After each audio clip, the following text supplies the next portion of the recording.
Assalomu alaykum. Men farzandimda jahldorlik, giperaktivlik va boshqa tengdoshlariga nisbatan rivojlanishda ortda qolayotganligini sezib, Salomat Medical klinikasiga olib keldim.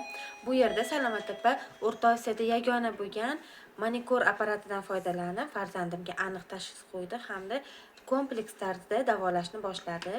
Davolanishning ilk kunlaridayoq farzandimda ijobiy natijalarni payqashni boshladim va to'g'ri joyda ekanligimga amin bo'ldim.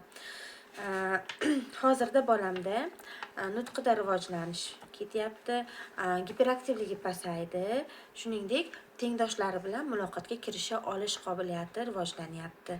Agarda sizning farzandingizda ham shunga o'xshash muammolar kuzatilsa, Salomat Medical klinikasiga kelishingizni tavsiya qilaman.